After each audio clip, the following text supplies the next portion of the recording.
playing them, memories of this? It had to be more than just another game, right? Yeah, it was definitely more than just another game. I played friends in the past. I still keep in contact with a few of those guys. Scotty's a good coach. He's a good guy. Have tons of respect for them for sure, but I definitely marked this one on the calendar. So, in terms of enthusiasm, do you look at that coming in? Or? Yeah, I was definitely ready for this one. Coming into this one, I wanted this one bad. But again, I wasn't trying to force, from the beginning. But I had two of them early, and then try to get it going a little bit from there. Sean, kind of along those lines, everyone's life story is about the decisions they make. Have you ever wondered how your life could have been different if you had, stayed there at Bellarmine and then got coached by him and where you might be right now? Yeah, definitely. You always look back and think about where you came from, and you never try to forget where you came from. But it definitely, they've done big things there. Just transferring over to D1 the last year ago it was. So credit to them. Like I said, that just goes to Scotty, his record there and how much he wins. But yeah, I definitely think how it would have been different. But my mom and dad weren't very pleased with me when I decided to leave within 48 hours. But I joke with them now and I tell them that I knew it was going to play out like this. So. I think you told the story. You just basically kind of weren't ready for college at that point, right? Yeah, there was a few things going on, some personal stuff. But yeah, I just felt like I wasn't really ready. And I went home for a year, went to community college at home. They didn't have any sports. I was just working out. And then so my sophomore year, technically, I went junior college and then came here.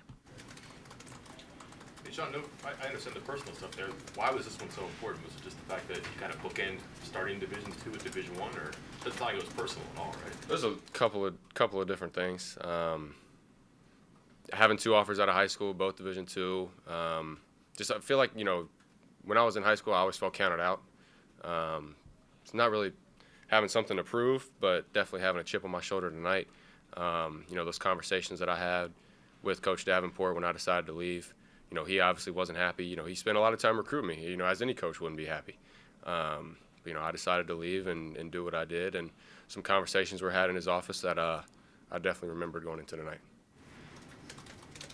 Jalen, neither you or Sean shot the ball particularly well last game. So just sort of motivation to get back on track. And do you put that behind you quickly, or how long does it linger when you may not have the game you wanted?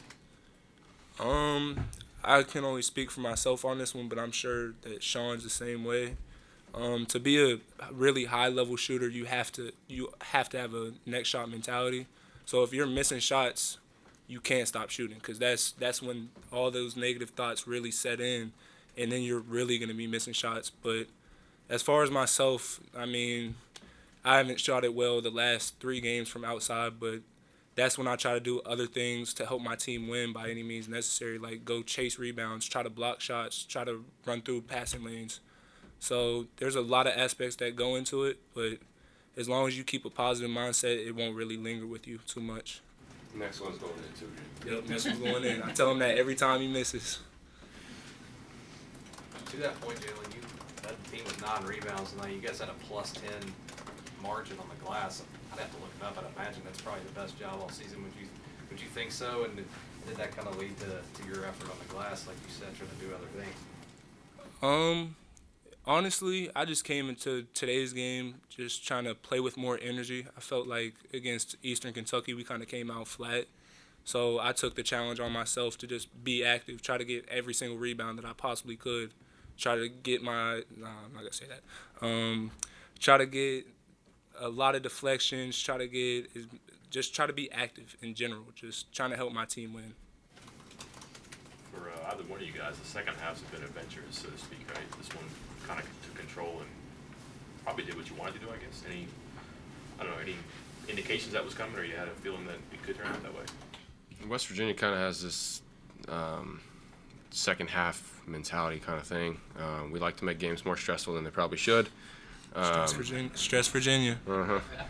But no, we had some conversations at halftime, figured some things out, and we weren't as flat as we were against Eastern Kentucky, but we were probably still somewhat flat in the first half.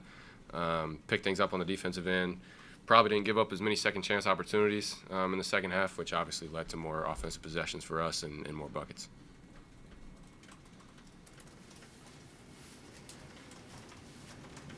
Any other questions? Okay, thanks, guys.